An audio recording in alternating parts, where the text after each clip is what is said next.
Hi there, my name is Thomas Müller with Accenture Song, the world's largest tech-powered creative group.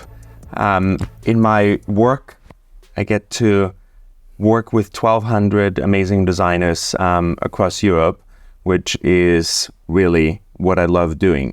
But today is not about me. I'm actually incredibly thrilled to spend time with Anil. Anil, introduce yourself, give us your background and your context a little bit. Thanks, Thomas. It's a pleasure to be here. So my name's Anil Seth. I'm a neuroscientist by profession. So I study how the brain works, but my particular interest has been this ancient mystery that goes beyond science into philosophy, even into religion and spirituality, really, which is consciousness. We're not just objects. We have experiences. We open our eyes in the morning and we have an experience of the beautiful world around us, the taste of coffee. And there's been this long-standing mystery about how mere stuff, stuff inside our brains, could generate conscious experiences. Why don't we all just live in the subjective dark, like complicated meat robots? But we don't. We have experience. And that's, of course, what makes life worth living. So in my group, we combine philosophy and neuroscience and mathematics and physics and computer science and AI, all trying together to shed light on this mystery of how we experience the world, and in particular, how we experience being a self. What does it mean to be me? What does it mean to be you? How does that come about? That's fascinating. I often refer to it, cross-functional expertise that you bring together to ultimately help sort of like unlock the mystery of me. As designers, we're very far, but maybe very close to actually what you do, because we try to understand people's emotions, people's mindsets. How do you think consciousness, has changed over the last 30 years or beyond? It's a really interesting question, right? In some ways, probably not very much. Our brains have been shaped for millennia, tens of millions, millions of years over evolution. So many aspects of how we experience things probably haven't changed very much. But one of the fascinating things about human beings is our adaptability, our flexibility. The environments we're in now are very different to the environments that even I grew up in, and certainly different from my parents or my grandparents. And what I think is going on is there's a basic principle in the brain that underlies all our experiences. It's this idea of the brain being a kind of prediction machine. And it's making predictions about what's out there in the world and then updating them based on what it gets from the world. And this is a very general purpose mechanism. So it can be applied to perceiving color, which is probably more or less the same. But then it can also be applied to, for instance, our experience of our social environment, our experience of time, space, and distance. And these things have all really changed over the last certainly 100 years in this period, sometimes called the Great Acceleration, right, where things just seem to be taking off. And even in probably our lifetimes, it's a very different world, isn't it? Part of my mind is in my phone. An increasingly large part of my mind is in my phone, to the extent that when it's not there, I feel that half of my mind has been amputated. But of course, even 20 years ago, I didn't think that. So I do think our conscious experiences change over time, but not at the most deepest fundamental levels. And you're right that designers have a lot to say about this, because design is all about understanding what we're sensitive to in our daily experience, how our attention works, the kinds of things that we take for granted normally. We don't realize that we're doing or that our brains are doing, but as designers, you need to know this stuff, otherwise the design won't work. Consciousness, perception, how perception works in order to provide a useful service, usability, usefulness, and desirability to humans. Obviously, we need a partnership with someone like you. You already built a beautiful bridge to the phone, and part of your brain and your mind is in your phone. How would you say has since the early 90s, the internet changed how we experience ourselves and our thoughts? Yeah, this is a really good question. I mean, we're already entering the domain of speculation because my work is not directly focused on this at all. But it raises questions about this. I think one of the questions it raises is how our minds have dealt with the social networks that we have. Over evolutionary history, our social groupings have tended to be relatively small and relatively stable and very local. And that has been changing for a long time. But with the advent of the internet and the social media, I mean, that's changed enormously. Our networks have got much bigger, but the bandwidth of every connection has got a lot smaller. So we may interact with a lot of people by email or by Twitter or X or whatever it is, but we don't see their facial expressions. We don't feel their touch. We don't interact with them in the same rich way that we do with our immediate social networks and the social networks that we always had. So I think the way we experience our social worlds is changing, and it's quite hard to grasp exactly how. I think a lot of the problems that we see arising in social media are due to this mismatch between the way in which our minds have been shaped to deal with social situations and this vastly different social situations we now find ourselves in. There's a big kind of prediction error there that our social prediction machines are struggling to cope with. I love that term, prediction error. I've noticed it in your work when you talk about your work, when you write about your work quite a bit. And what you just said is fascinating to me in a sense that there's so much more possibility, but most of the cues, the physical cues, the signals that we see and the signals that we project outwards are actually missing in especially the current form of the social network. So consciousness, has it widened or has it narrowed? I mean, it's done both, right? I mean, this is it's changed. And I think this is really fundamental. It's going to keep changing as well. I mean, one of the things that I'm thinking in response to what you said is about virtual reality or extended reality. I mean, this seems to be a technology that's always just around the corner before it's really pervasive in the way that smartphones have become pervasive. I've been working with VR for more than 10 years, probably about 15 years now, and it's been quite frustrating because it's never quite there. I mean, it's a way in which in research we can widen the bandwidth of what people are exposed to. We can give them richer experiences. But the technology as it is, although it can broaden things, it almost emphasizes how much is still missing. Our real worlds are still vastly richer than even the most sophisticated virtual worlds. They lack all the background texture we don't even notice. The sounds in the room, the tactile feeling of sitting on a chair, the subtleties of fine movements in our periphery, the smell, all of these things that are still missing, and they make such a difference to the subjective reality of our world. Like right now, sitting with you, it feels real in a way that virtual reality still feels like there's a box on your face.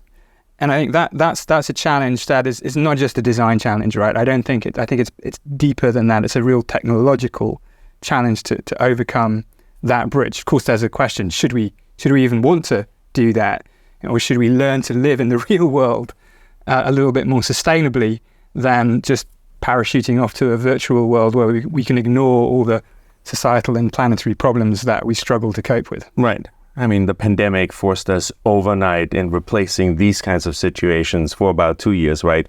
Through the perennial rectangular experience and all of the cues, the way you react, the way your body behaves have completely left the room, which changed my consciousness about myself and the sense that I'm getting from you in a situation like this. So the real world, I think, is here to stay. Now, the other actor that clearly has appeared on the stage, which has been around for a long time, is artificial intelligence, now Gen AI.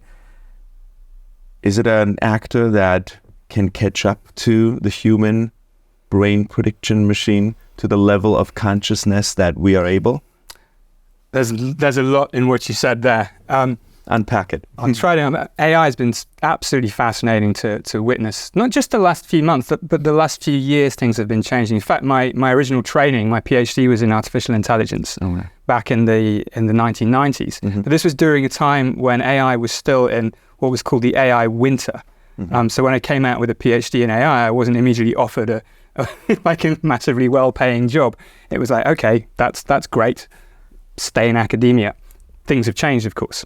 And what's changed has been a number of things. The acceleration of hardware, the tweaking of algorithms, the availability of huge amounts of data to train these algorithms on. And this has led to a qualitative shift in the power of AI. But I think AI misleads us in various ways. And it misleads us because there are things about the human mind that we find very different to overcome. We are very anthropomorphic creatures, which is to say we project properties of human minds into other things very, very easily. We have, if you have a pet, do you have a pet?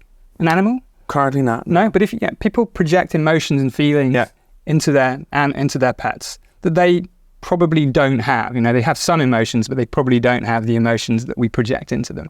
We project emotions into a fridge, don't we? If it's like the fridge is really annoying me, and so with AI, especially with language models, we tend to project qualities into them that they may not have, and in fact probably don't have. We project belief, understanding. We even project consciousness into these systems sometimes. Yet they are just algorithms whirring away. There's no good reason to believe that they have conscious experience. It feels like something to be me. Does it feel like anything to be Chat GPT?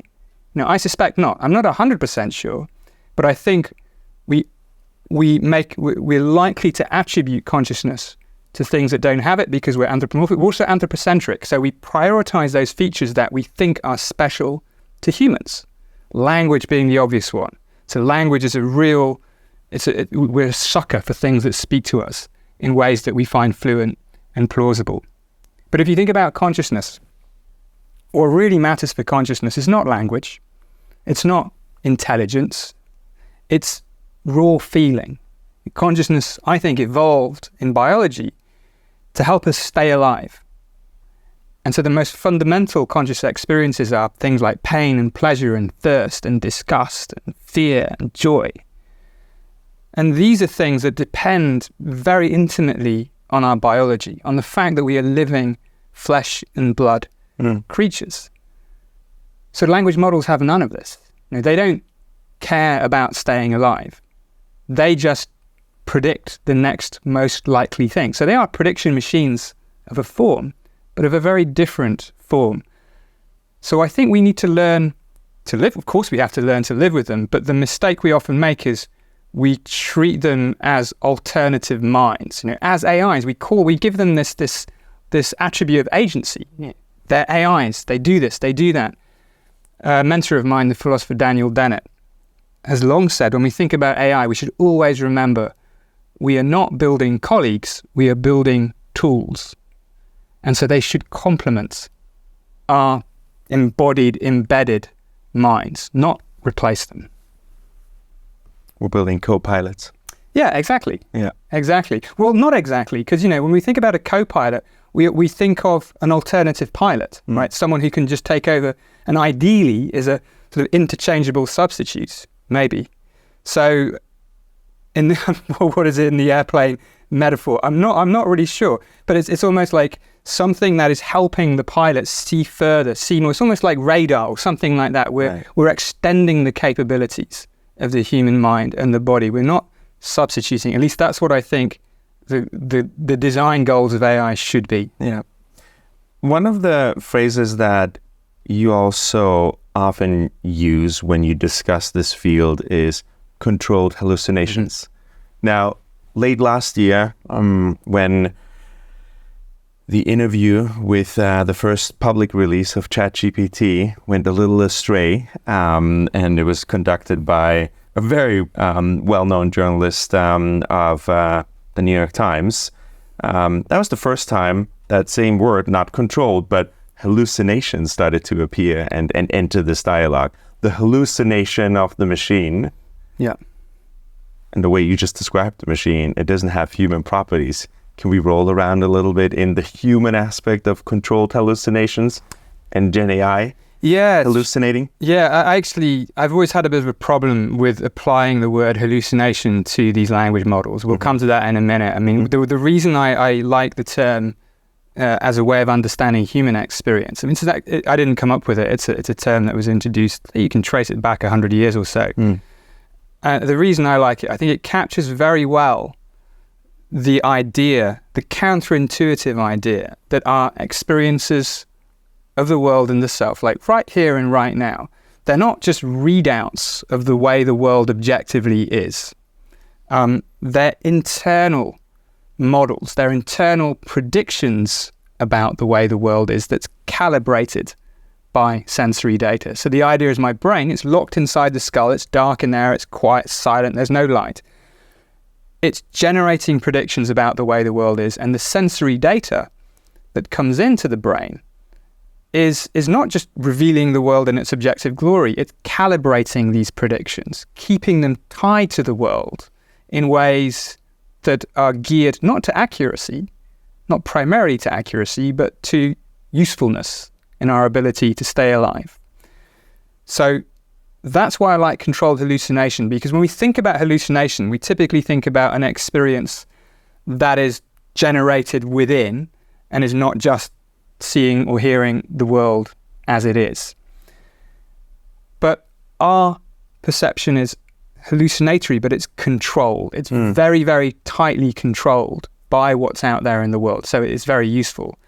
And by the same token, you can think of what we typically call hallucinations, like when somebody sees something that other people don't, that's not there, or hears a voice and there's nobody speaking. Well, that can be thought of as an uncontrolled form of perception.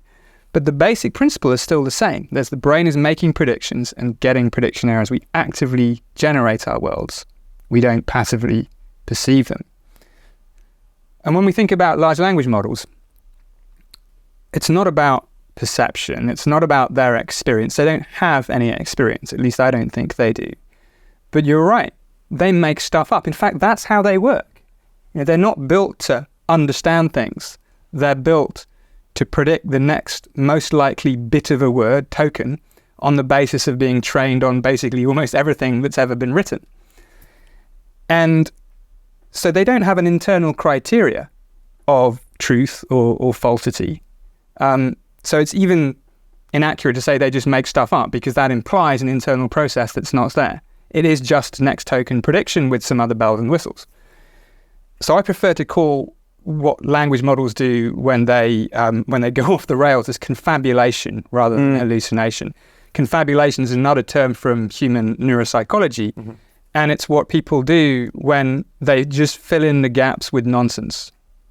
I think that's what language models do. When I got GPT-4 to write a biography of me, and it confabulated, hilariously, but it doesn't know it's doing it, and it said I was born in London because probably, on average, 1,000 of me would probably have been born in London, but I wasn't born in London. I was born in Oxford, and of course it doesn't know that because it doesn't know anything.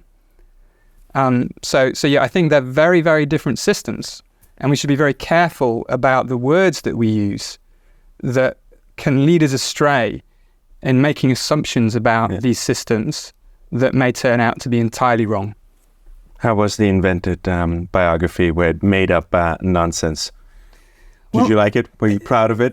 I found it fascinating because it actually was a friend of mine who did it, and then I thought that's weird, and I tried it again myself, and it was right in the broad strokes. Because there's stuff about me on Wikipedia and various places probably, so it was, got my career right, got my book right and things like that. But it was wrong in the details. It said I did a postdoc in Germany. I didn't do a postdoc in Germany. I got my PhD in the city that I wasn't in. So the details wrong. And then I asked it to do the same again, but with fewer errors in dates and places. Because people were saying, well, no, you can do prompt engineering. You can increase the quality of these things. So I thought, okay, let's try it. And so I did the same again. And what was revealing was that it was even worse. So instead of saying that I was born in London, it said I was born in Hammersmith in London. Now, you or I know that if I tell you to be more accurate, even if you don't know the answer, what you would do is be more general and say, okay, he was born in England. You're more likely to be right. But you don't double down and make it more specific. So Hammersmith, London is even more wrong than London. So this was very revealing because it just made it very clear that behind the superficial fluency and plausibility of the output of GPT-4, there is no understanding. There is zero understanding. You only need to see one black swan to know that all swans are not white. Yeah.